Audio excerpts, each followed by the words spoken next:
Hello and welcome into the SorareData NBA strategy show. I am Andrew Laird. You can find me as Lairdinho on Sorare. Joined once again by the fine gentleman from Sorare First Pitch, Alex Hooper, TiltCityFC, Keith Jamison, Gator Guy 230, Gald Guy 231, and also sometimes Gator Guy 231. Actually, usually one Gator month, Guy 40, 1 month, 23 days. I don't know. I hope it's close. I actually should have a countdown. You should. Well, yeah, I'll figure out how to put it in the video, and then we'll just sporadically bring it in. So today's topic is about the cost of winning, or not about, is the cost of winning. And it was something that we have talked about before, and we're going to talk about it again because it just popped up again, and that's why we're here. We'll start talking about it, Laird, and then we'll get off topic. So no, I'm actually going to start us off topic. There we go. It's silly to like pretend like we're going to stay on topic for, the next hour or so. For those of you who came for only one topic, I'm sorry, but that's just not how we do things here. Thank you to everybody who has joined us live. If you guys could hit the like button, always appreciated. Subscribe to the channel if you haven't. So there's actually a few things that I wanted to talk about. Let's start with LeBron James and his unique card that's out. We are going to have another auction watch, just so everybody can plan for that. We're not going to do it for every card, but this one feels big enough. And I actually think this LeBron one might be the most interesting because he's good at the game, but he's not the top three. He presumably has a few years left, because nobody has told him yet that Bronny won't play in the NBA. And three, I don't think you can make an argument that there's a more collectible card on the platform, NBA-wise. And I say that not knowing, but assuming that we're going to get two to three more LeBron uniques, because if we get one every year. But I think like this specific one will be. So anyway, It's going to be 10:30 Eastern. We're going to start on Tuesday, Valentine's Day. And we're going to just Our wives will love that. Yeah. Lots of love in the air. And so, so come join us for that.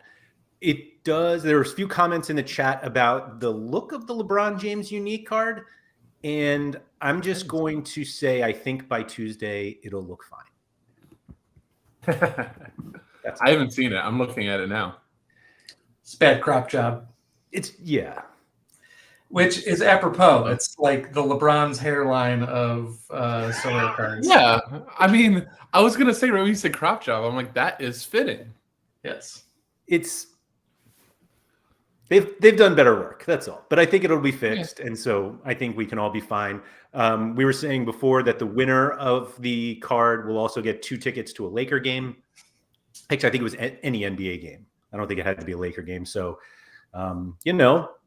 if you want to spend $100,000 for 2 tickets and a JPEG, the auction is open. Keith, you asked me just before we started about the positivity or negativity of people who came from Top Shot, specifically about Sorare right now, because Sorare football rewards were a little messed up this week, and people are upset. And you were kind of like, are the Top Shot people upset about Sorare?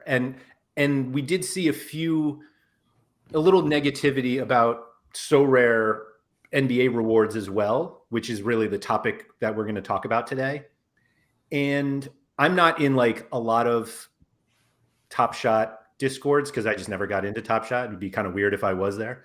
But I am in the Team Hold Discord. And for anyone who doesn't subscribe to the Team Hold stuff on YouTube, I highly recommend it. It's excellent. And that was mostly a Top Shot group before, or, NBA wise, it was mostly Top Shot.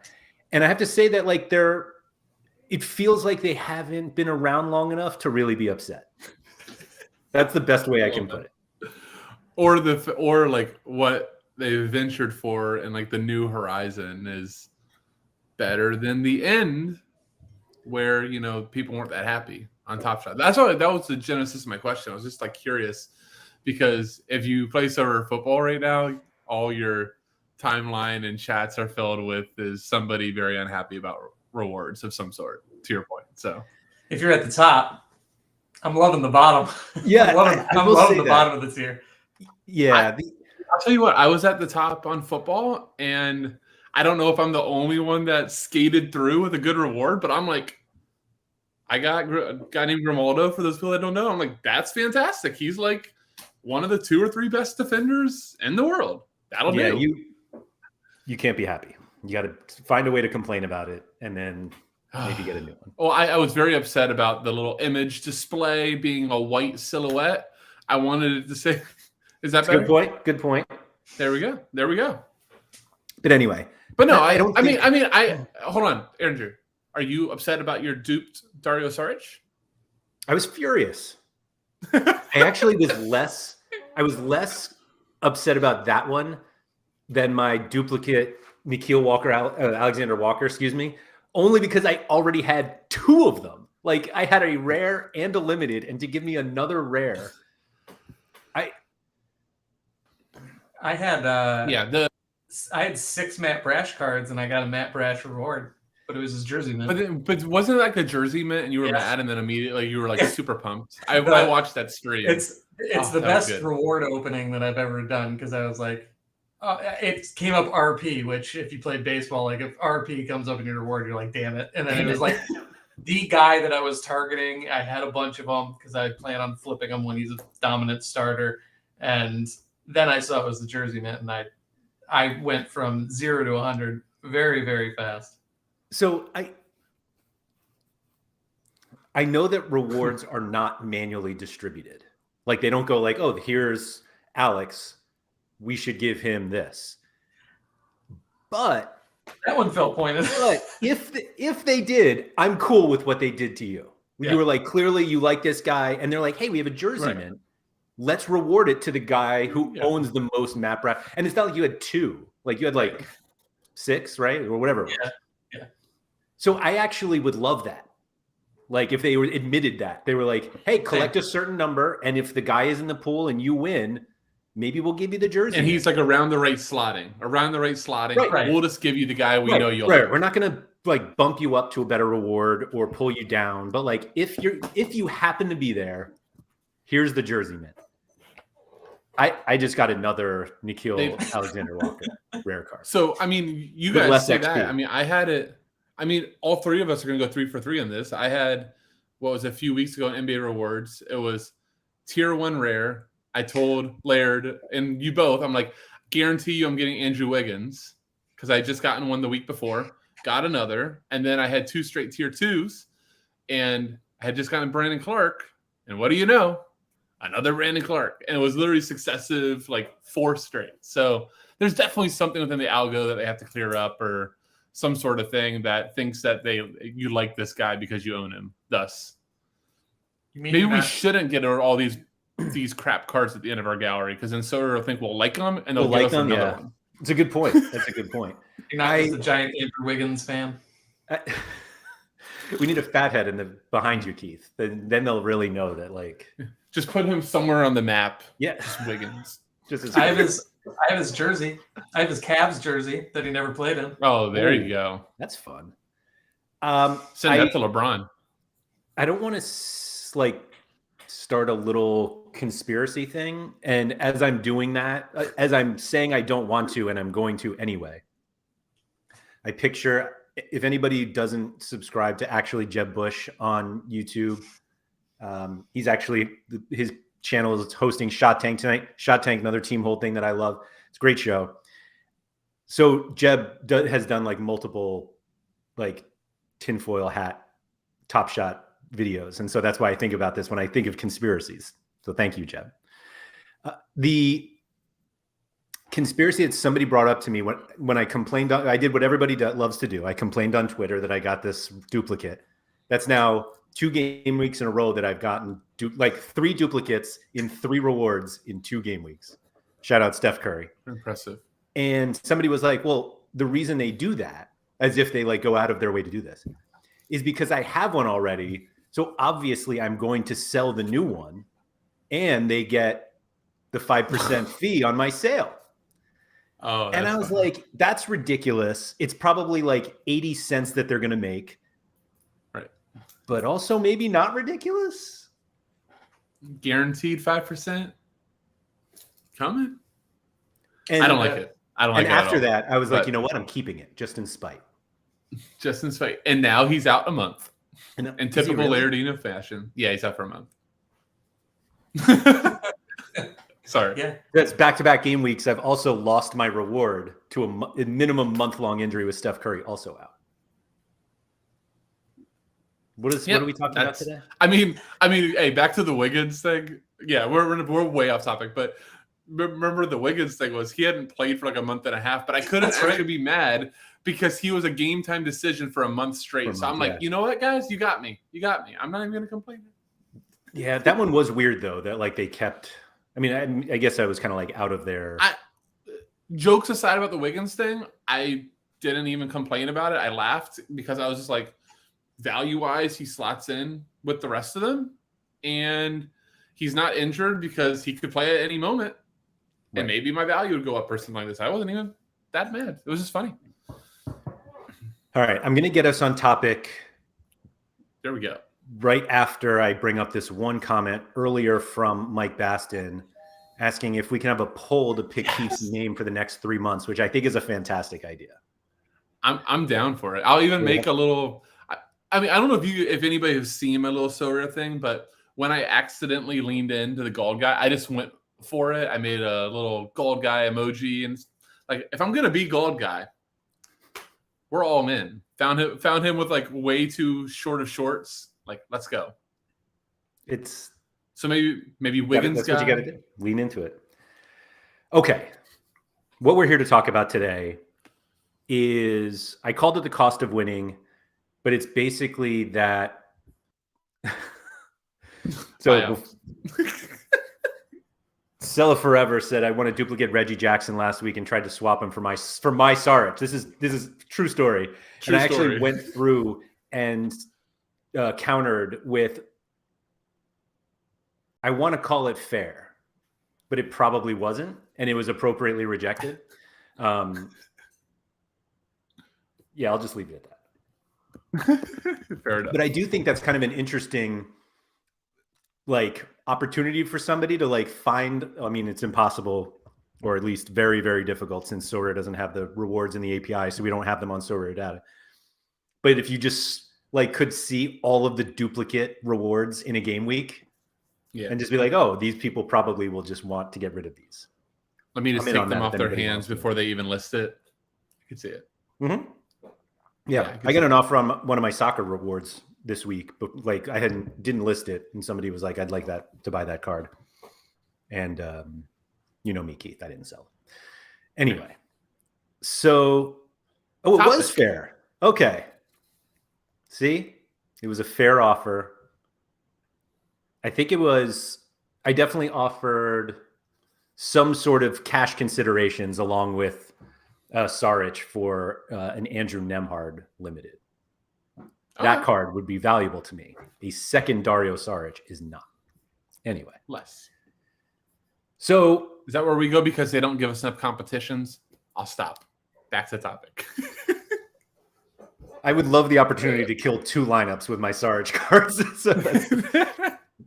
But anyway, so the cost of winning came up earlier this week because there was a lot of like chatter about how basically the only way to win, like to finish first, is to use these cheat codes. And the problem is that as soon as game weeks start, cheat codes value half or more, and that's bad. Like that's a bad experience. And I feel for people who think that, because it's completely wrong. It's not that it's wrong, but it's known that the reason why a lot of cards on the platform are valued as they are is because of the extreme short-term utility. And it's much more so the case in NBA than it is in football, and way more than in MLB. And it's one of these that like you're potentially buying like a $20 card to win. I mean, if you're buying the card and thinking you're finishing first, then like maybe you're buying a $25 card to win a $400 card. I don't even know what Luka's. I mean, theoretically, Luka is the most valuable limited you can win, right? And they don't even give them out every week. Right. Is it still Luka? Probably. It should be, or it's him or Jokic, but I'm assuming still Luka.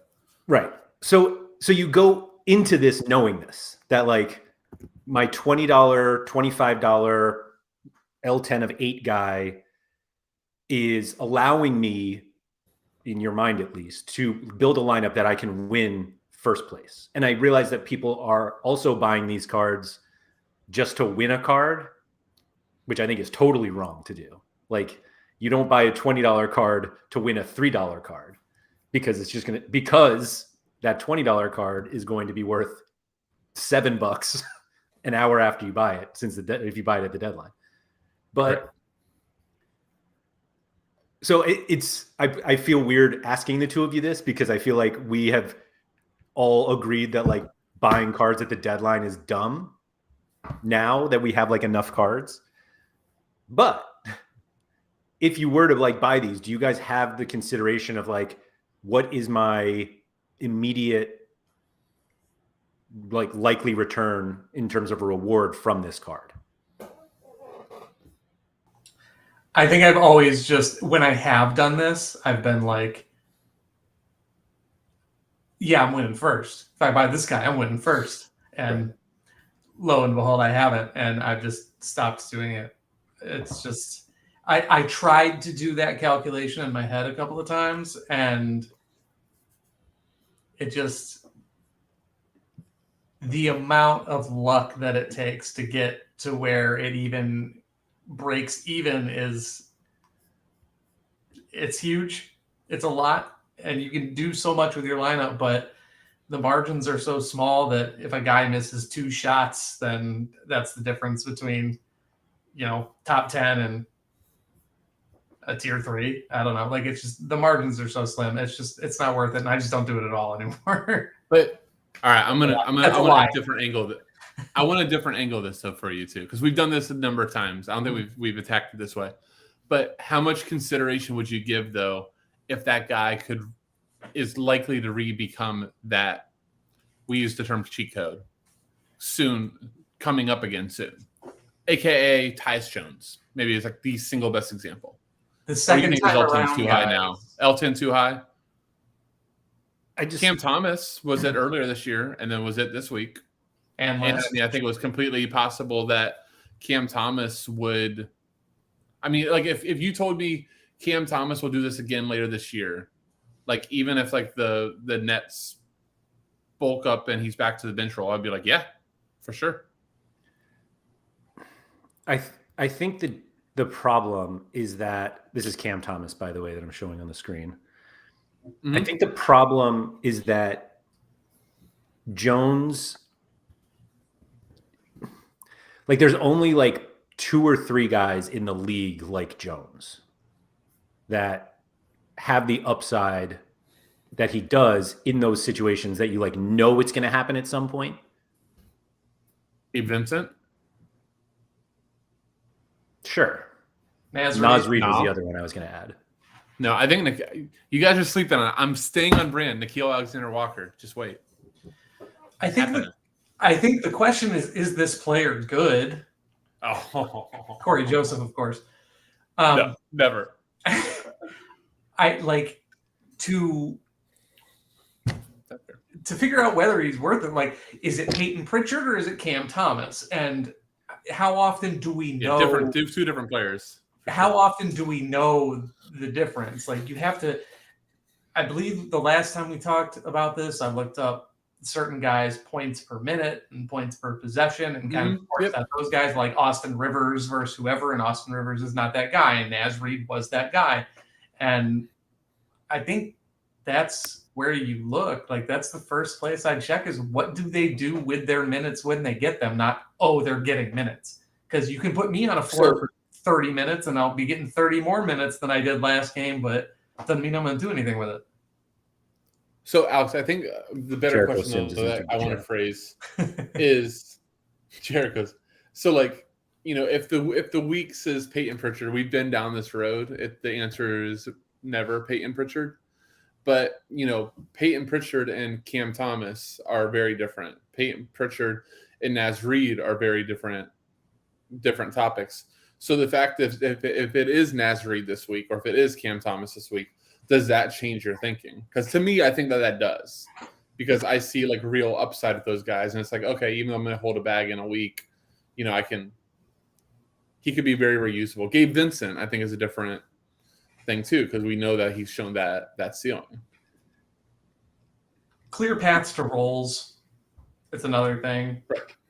Like if we know Cat is out. We know Gobert is going to miss some games. So when Reed comes down, by Reed, you're going to be able to slide him in. Simple things like that are a good barometer. But like, I can't think of who the next guy is going to be, because like I don't know half of the guys that step into these roles, and there's a reason I don't. Like I didn't know Cam Thomas, and that doesn't mean Cam Thomas isn't good, but like now he has a track record. Now I know what he can do, and you'll see another middle finger, especially in the limited market. Like it's going to happen again. I don't know that the prices really recover on the rare market for a lot of these guys. At least they stay more inflated over time once they come back down. But yeah, like I think I'm more prone now to do it the second time around. If you do it once, like if you prove to me that you can do it one time, I'm a little more willing. But like I'm done chasing, I don't know, like Dyson Nix. People chased him and he was okay, but like there's no real track record there. But when it was Kenyon Martin Jr., like he did it. Love that guy. He showed you. And I mean, now he's actually going to have a role once Eric Gordon gets traded. He's awesome. 24. Yeah. So that's my answer. Like first time, no. Like I'll lose a game week because of it. That's fine. Even though like if you look at the top 10, week by week when this happens, maybe Cam Thomas aside, there's maybe 2 or 3 guys sprinkled in, because you have to hit all 5. It doesn't matter. Like if you're going to mortgage your future for a shot at 1 week, like you got to nail the other 4 guys, and congrats on your Russ Westbrook tier 3. Such disrespect to Russ.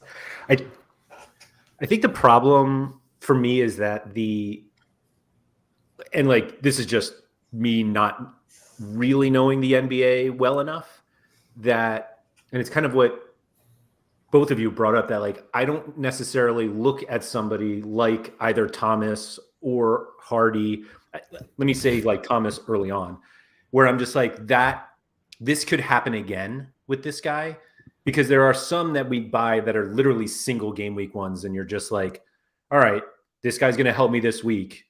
And what we always try to do when we buy cards, we're like, well, like the returns don't matter on just 1 game week, because we own these cards forever. So I can like use it in the future. But there are cards that you're probably like, I'm probably not using this card again. And so you do like the time that you have to realize that ROI is like maybe 1 game week.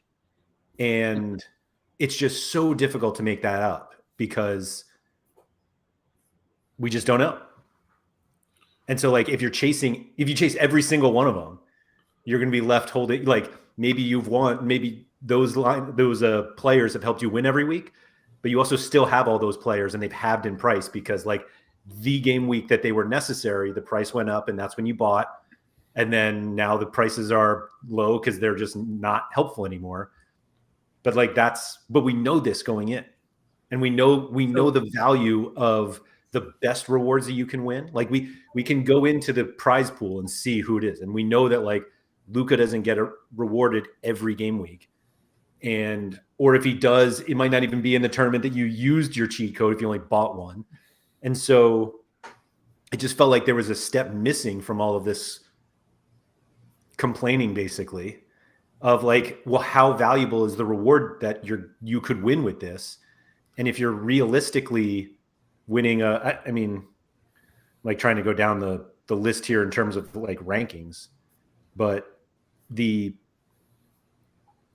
I mean, it doesn't take very long to get to like a card that's worth like $30.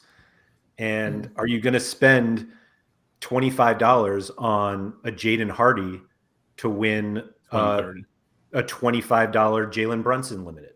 Like, is that worth it? So I think the second element though too of like, so like we're circulating referencing, you know, a few tweets and things that were out there that's saying you have to do this to win, blah, blah, blah. And I do think that the short-sightedness of that statement too is that it rarely is just one guy that you need. It's rarely just Hardy or just Reed. It's like, okay, so Reed unlocks Giannis to go with Luka. Maybe Luka's not the right answer anymore or whatever, but you don't have Giannis. So are you going to go do the Giannis move that, you know, you need to do for the people that have unlimited bankroll? Because that's what you're up against to use. I guess Cam Thomas is the best example right now, right? It's not just Cam Thomas fits into my build with, I don't know why I hate on Bam Adebayo so much here because he's actually really good. But, you know, using Bam instead of Giannis is not like for like. You know, like me going out and getting Cam Thomas so I can play Bam with Luka is not the same as me going out and get Cam Thomas so I can play Giannis with Luka. So I think that's the other second part that people screw up so often. Like I remember somebody sending this to me on the first week of Sorare NBA when it was the Keegan Murray experience. And they're like, I got a Keegan Murray rare. I'm going to win this week. And I'm like, the rest of your lineup sucks. like that's really cool that you can fit all this in. But, you know, the guy with Luka rare, the first Luka rare is going to have Keegan too. And he's going to crush you. So I think that's the other element when you get any of these codes, these cheat codes or these spike players for the week is just making sure you have the prerequisite surrounders. Like, you know, Nick Vucevic is put up there. Don't go buy overpay for Cam Thomas so you can squeeze in Nick Vucevic. Like that's not going to pay off very often. I was just going to say though, on the Vuce side, like, obviously, you don't have the results going in, but it's just another reason why you don't need to go out. Like, it's not a problem that these guys are peaking on the market and people are paying for them because you don't necessarily need them. Because if you play Nikola Vucevic instead of Giannis and you save another, I don't know what the difference in L10 was this week. Probably small, if I remember correctly. Vuce was pretty high, but like all of a sudden, maybe the difference at the end of the day between Vooch, maybe he has this massive upside game like he did, and he's 4 points less than Giannis. And it also unlocked an extra, I'm going to say the difference is 6 L10. You go up 6 L10 from Cam Thomas, and all of a sudden you got a guy with established minutes who can theoretically output the same as Cam Thomas. But then Cam Thomas is the outlier game, and he's not the best use case for this scenario. Cam Thomas all of a sudden thought he was Luka. So yeah, week by week though, like how much are these guys realistically scoring? I don't know. Like I don't know how many of these guys go out and put up even 40-point Sorare games in a week. It's I don't know. Very little. I mean, that's the honest far answer. Between, but yeah, it's just not. It's nothing. It takes a special person like Cam Thomas or like the guy that really was like, I saw people talking about like Cam Thomas is the most confident player. I'm like, man, younger Jordan Clarkson wanted this role. Yep. Jordan Clarkson would have lived for this Cam Thomas week.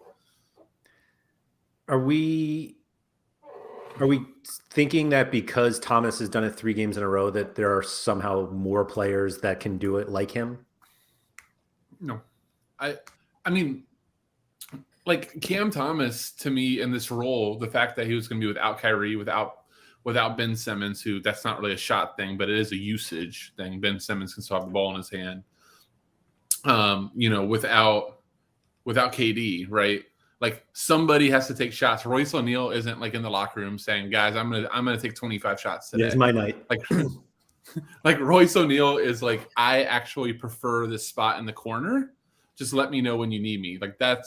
He's always been that complimentary type of guy. Royce O'Neal hit 5 threes last game and scored 19 Sorare points. That's wild. I mean, that's a classic PJ Tucker. Like Royce O'Neal to me is a better, but like PJ Tucker, we always hate on PJ Tucker, but PJ Tucker back into like Suns days actually like did a little bit more. But there are guys that do not want it. Like I know I'm spending too much time on Jordan Clarkson, but like my favorite ever Jordan Clarkson quote that I think like epitomizes the NBA is, Alex, you might have seen this and you can help me with it, but essentially it was like a lot of guys get to the end of the shot clock and don't want to have to take these contested shots because it screws with their field goal percentage or says anything. Jordan Clarkson, like when he got to Utah, told them, hey guys, if you want to give me the ball with 2 seconds, don't worry, I'll shoot it. That was literally, he told a reporter that. And like, that sounds easy, but there's a lot of these NBA players that have field goal percentage tied in their contracts and things, and they don't want to take bad shots. Like they're worried that a bad shot will get them pulled from the game. So it's very few guys like a Cam Thomas, like Gabe Vincent. If you actually watch them when the Heat are down, Gabe Vincent is never scared of a shot. Oh boy, no, Shake Milton from Philly, never scared of a shot if he's going to get opportunity. So you've got to like maybe like these type of guys that aren't scared of the moment type of thing are good. But like, what do you think is going to happen if Ben Simmons, if they tell him, hey, Ben, we need to take you to take 30 shots this week or this game? Sorry. Ben Simmons is going to freak out. He's going to miss the game. His back. Yeah, he's definitely he's going to be throwing up before the game. And they're going to he'll need a mental health break for sure.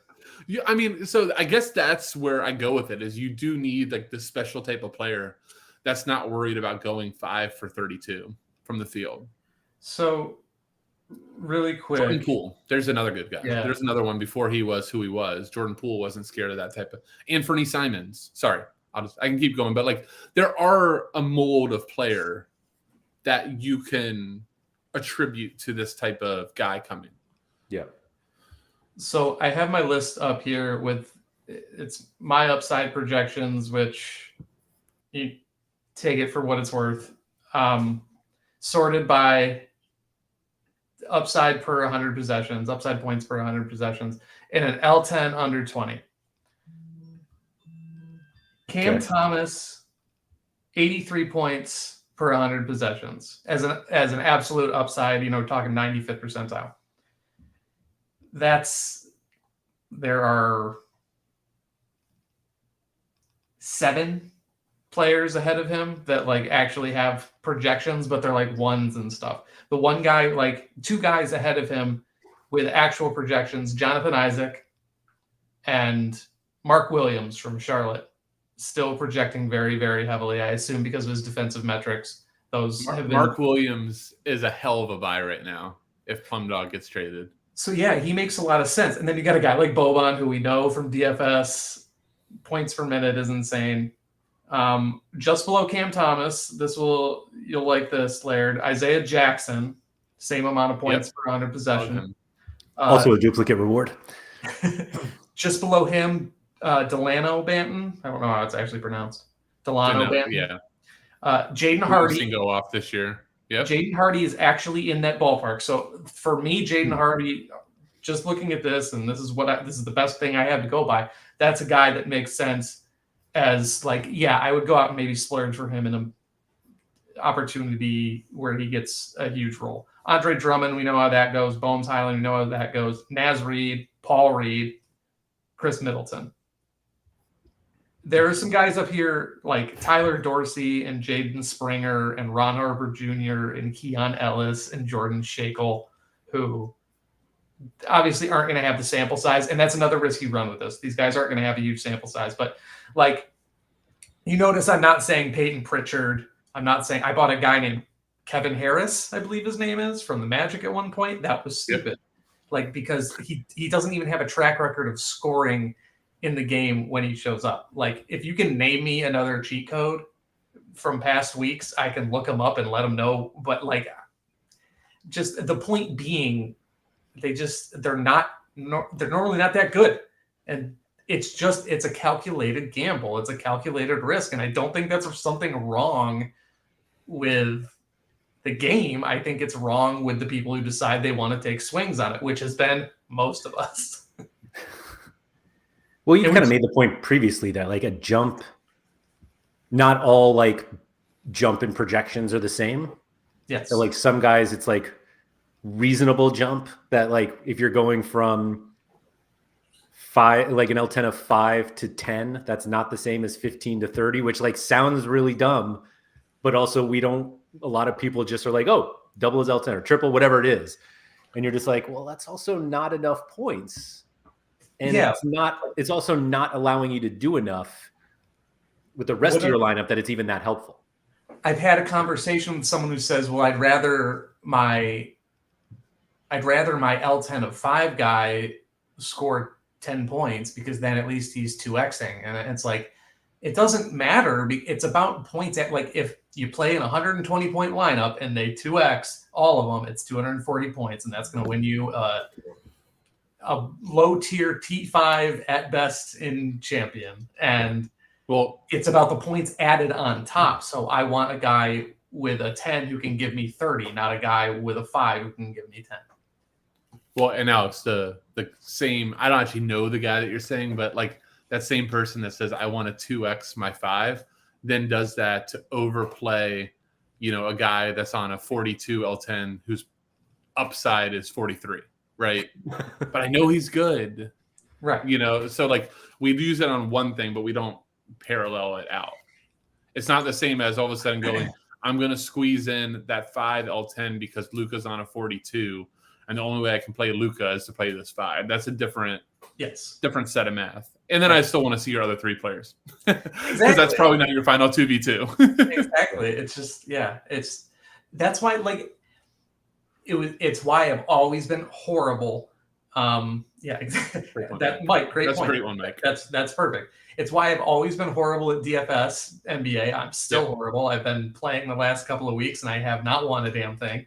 It's just because like I don't know what pockets of salary where guys can normally like multiple X. Obviously in DFS, there's more opportunities to pick bad players, and I do a damn good job of that. But here, just because there's not as wide a range of salary or L10, like those guys normally fall in the same pockets. And that's why we've struggled and we've talked about lineup construction so many times, because there's no one way to skin the cat, but we're learning more and more like what works and what doesn't. And it's not these cheat code guys more times than not. It's got to be the right spot. It's got to be a guy like Cam Thomas who has the opportunity and the skill. For those just listening and not on the stream here, the comment that we were all agreeing with was from Mike Baston that just said, the further down the cap list I go, the higher X, meaning multiple, I'm looking for, which is basically, if you're L10 of 5, then you want 25 points. You don't want 10. But if a guy is an L10 of 30 or 40, you're begging for 2X, but you probably won't get it anyway. So I have a question for you. I'm sorry. Go ahead, Laird. No, I'm good.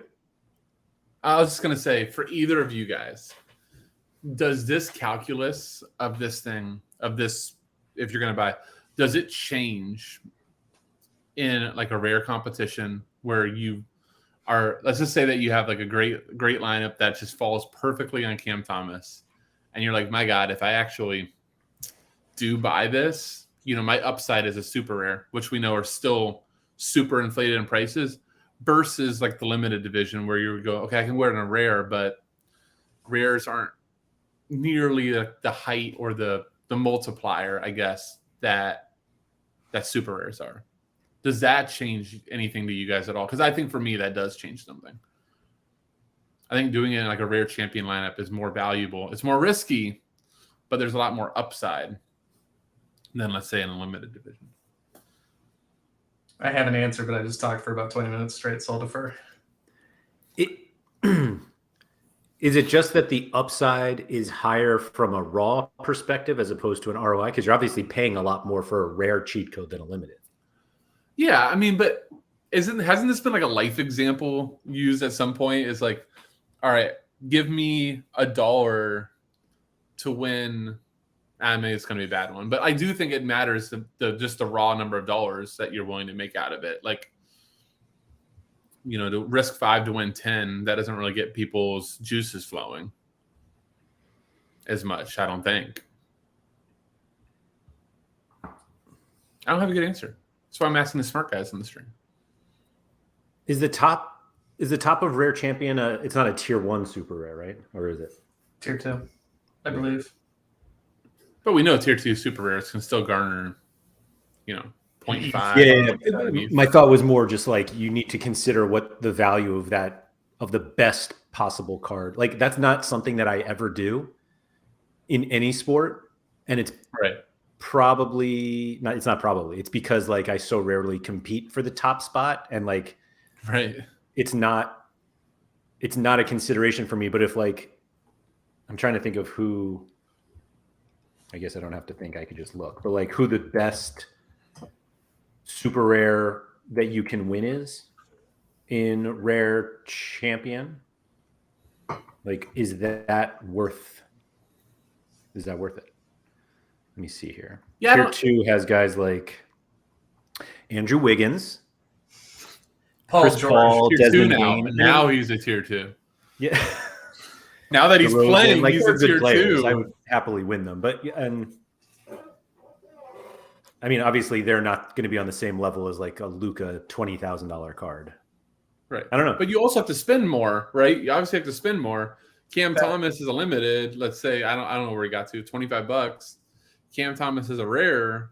If you didn't buy at the right time, you just bought for lock. I mean, what's that? 125. So I mean, there is different. But now we're talking about winning 1,000 versus maybe winning 200. I have my answer, and before Alex talks for another 20 minutes, I'm going to say it.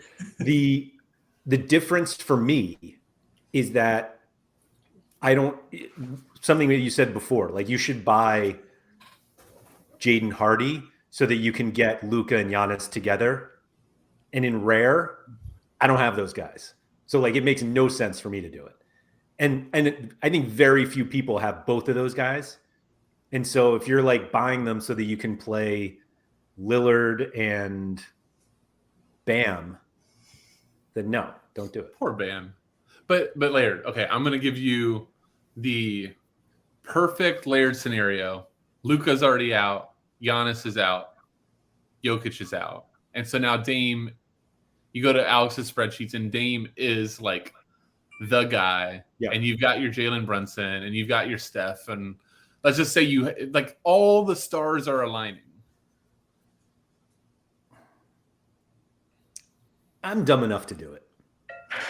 I am too. I definitely am.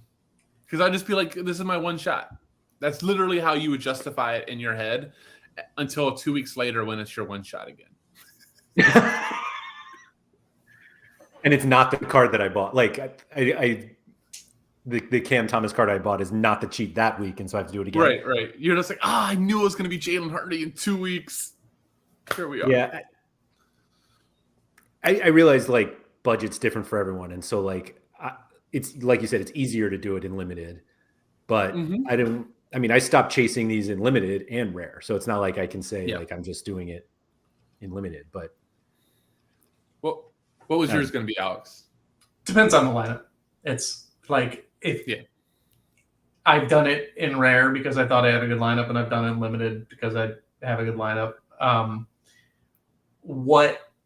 I guess the price or the ROI of what I win hasn't like explicitly factored into it as much. It's more like what I have to pay, because I am not good at keeping ETH in my account. If I have ETH in my account, I try and do something with it because I always have somewhere to build. And across 3 different sports. Sorare thanks you for that. Yes, of course. It's my pleasure, honestly. Because I've been doing it. I've actually gone back to limited lately. I went back and bought a Giannis after selling my Luka and trying to buy rares before, because now I don't want to buy rares. I want to win more rares and just have them. Sure. Because I don't want to put more money into my rare team. I want to like realize what I've already put in. But that said, if I can, I'm probably more apt to go out and get a Jaden Hardy or Cam Thomas this week, because now my limited team looks a lot better. Now I've got Giannis and Ja and Siakam on a low L10 and DeRozan if he ever plays again. I have an opportunity for that trade to go through. He's questionable again.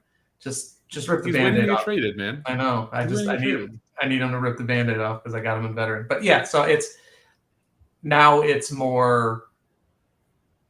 I'm back to limited, and I would probably do it a couple times more in limited because I just don't want to spend as much. Limited to me is like so much easier to do this in because I mean I just did it literally at the T-ball field for my son, and I'm like, I have a lineup, whatever. Because I literally justify it. It's like I think I bought Bates Jope, who I thought was okay. He just fit, and I'm like I had like concept or lineup builder up, and it's like he's right there. Like it's $8. If he goes in half, it's $4.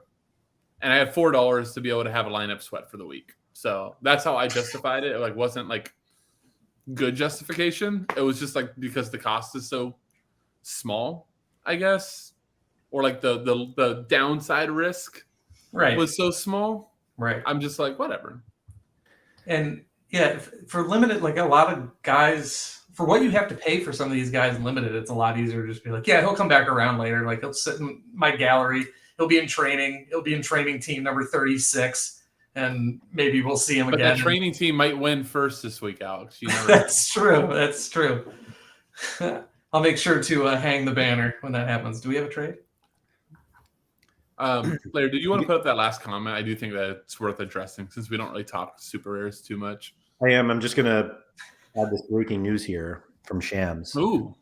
It says the Lakers, Jazz, and Timberwolves. This is not. I don't think this is good news for our boy Nikhil Alexander-Walker, unfortunately. Oh no! D'Angelo Russell to the Lakers. It's absolutely good. Okay. Oh, wait a minute. Oh, I read this wrong. I'm sorry. Let's go. This is great news, actually. Russell Westbrook and draft compensation to Utah.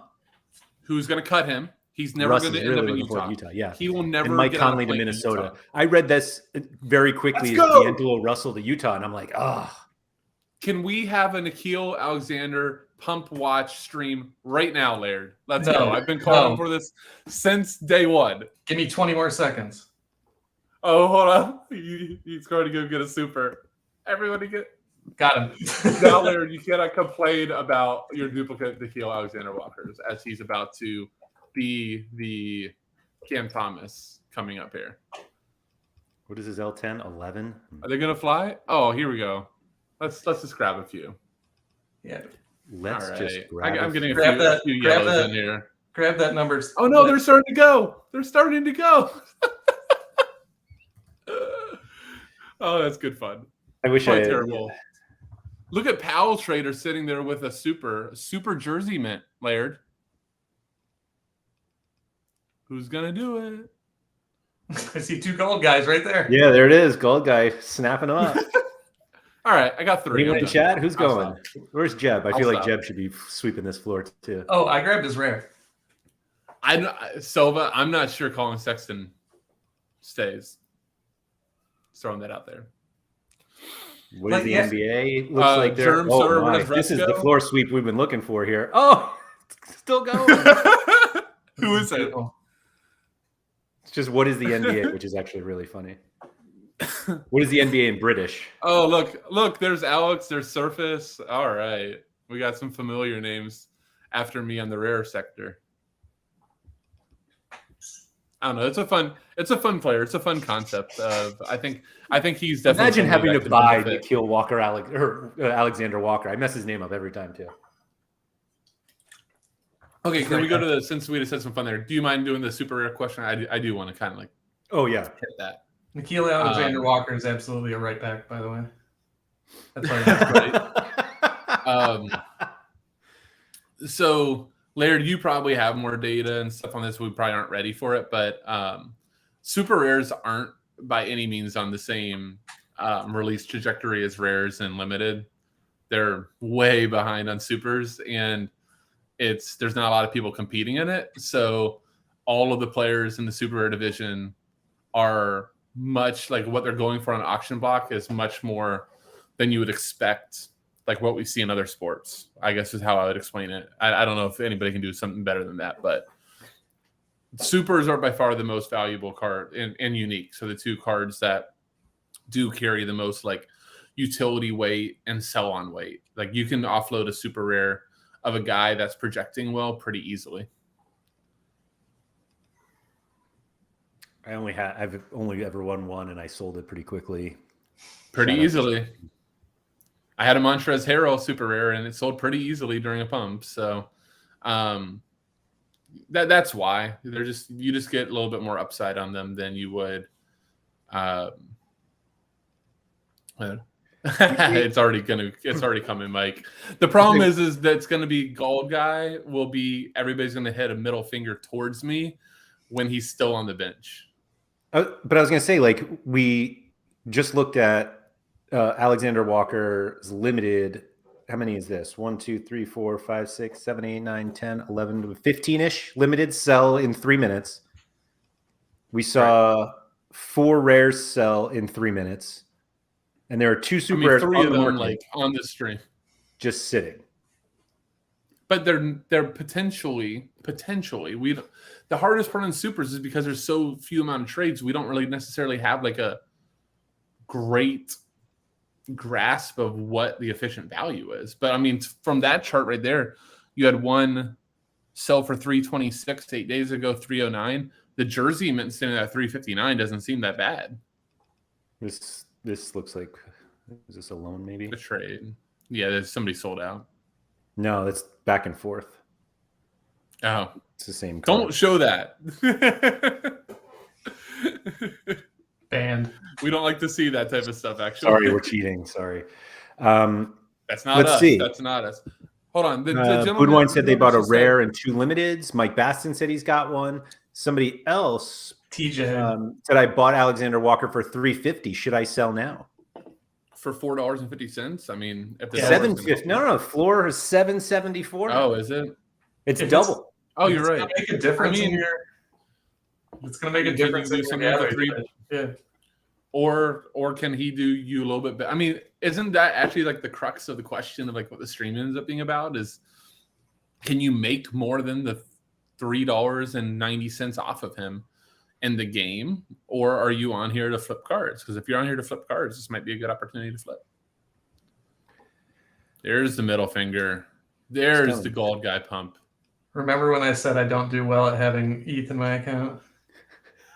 Oh, did you just get a super rare? You're really good at having Nikhil Alexander-Walker in your account. I have gotten a lot better at having Laird, the either Powell is watching our stream or somebody just bought the jersey mint.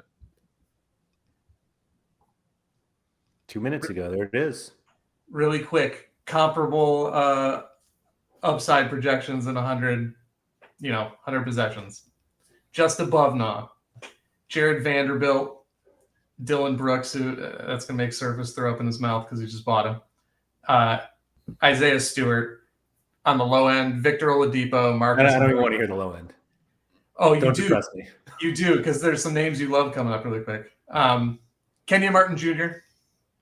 Oh, don't betray his name. Just below him, Trey Murphy III and Dario Saric. Oh no! Oh no! And what was that stat, Alex? That was my upside projections per 100 possessions. Oh no, so that was good. Like that was people that do have upside. I thought you were saying it was like downside. I mean, it's kind of in the he falls in the middle. His upside projection over 100 possessions.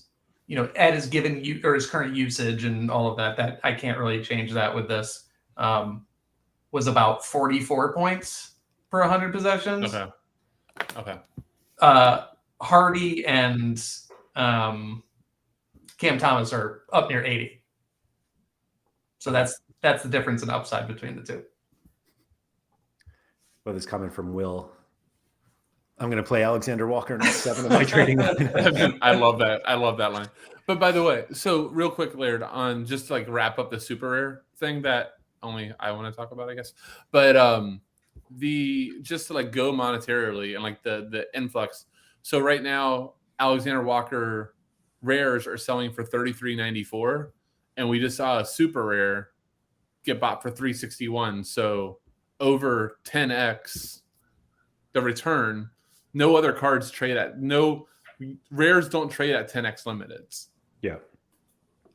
To actually get 10x of a rare price is, we're only seeing in supers and we're only seeing it Did we see that in like baseball too, Alex? I know baseball didn't print a ton of supers, so there was a little bit of run on that. Hard for me to say. I only just got it. Like, I didn't monitor those prices during the course of the season, but I just got into baseball supers fairly easily. Like, granted, I got some people selling their accounts off, and like, but I mean, I got dudes for less than I paid for a Sadiq Bey rare. Gotcha. Okay. In fairness, that seems fine. Well, the fact that this show just ended. The fact this show ended with a Nikhil Alexander-Walker pump is means that like I can retire from the show in peace, guys. You've peaked, yeah. So, PhD could be maybe. Are we now? It's only too late on Alexander-Walker, or because this hasn't risen to the original middle finger? Well, remember that was Conley. Funny enough, do you remember what? Because Laird, you bought with me at that time. What was the cause for me to saying go get Nikhil at that time? Wasn't it Conley and Sexton were out? Conley and Sexton, and I think Sexton either out or kind of like coming, and they were monitoring his minutes. Maybe that could be it, yeah. And can you go to Nas scores though too? And that kind of like maybe shows like why the pump is there. Like, yeah, but during that time, they were really good. They were great. His L10 was like, I mean, he's got so many low games too. I mean, it probably was single digits. Look at the hero right there. I don't even know that Utah's coach anymore. I know it's not Quinn Snyder, but look at that heroic performance right there. Second game from the bottom. 4 minutes, -2. What a hero. I love that. Definitely had him in a lineup. 100% had him in a lineup. That's okay. Probably. But you're right. But I mean, those. Well, we see it right here. 26-4. Like, bravo. What a game week. I really should just buy his jersey after complaining about winning 2 rares. That's, man, I got to take everything back. The only one sporting that at the pickup game next week, Laird. I have to go look at his super rare to find out what his jersey number is, actually. What was it? 6. 6, I saw it. It was 6. Yep. Solid traditional basketball number. Name one good player who wears 6. Hold on. I know there was a good one. Hold on. Didn't LeBron wear 6 for a while? Yeah, he wears 6 currently. There you go. He's not 23. He's not 23 right now? No, he switched back to 6. It's Julius Erving's number as well. Okay. Well, there you go. So that's a pretty decent one. That's rare company for Nah. That's what we're going with now, huh? Anyway. I actually don't want to talk about anything else because it seems like that's really the appropriate way to end this with a Nikhil Alexander-Walker. Winning. No. As I say his name wrong yet again. It's hard. At some point, surely. You know what I'm really excited about? Playing him in champion and contender and losing both, but like just at least having both. And blaming me and being like, where's I have a limited too. I could tank 3 lineups all in one with one game week. Hold on. Thank you, everybody. Western Conference limited? Maybe you can go in there too. We'll see. When's his unique? Is his unique gone already, or do we need to? It is gone. It is gone. Damn. Whoops. Yeah. 3 months ago. Seems aggressive. Anyway. They must have been capitalizing on the Sexton and Conley. Definitely did. Anyway, thank you to everybody who has joined us live. If you guys haven't hit the like button on the video, if you could please do that, it's always appreciated. And if you could hit the subscribe button so you can get all of the content that we're putting out here. We're going to be back, or at least I'll be back. We'll see about Alex and Keith to celebrate Valentine's Day with a LeBron James unique watch. So yeah, that's going to start at 10:30 Eastern on Tuesday. I don't think that's going to replace our weekly show though. So we'll see. We'll find out next week how that really goes. And for everyone who panic bought, or maybe it's not even panic, who sharply bought Nikhil Alexander-Walker cards during the stream, thank you for doing that. I'll see you at the top of the leaderboards. Good luck, everyone.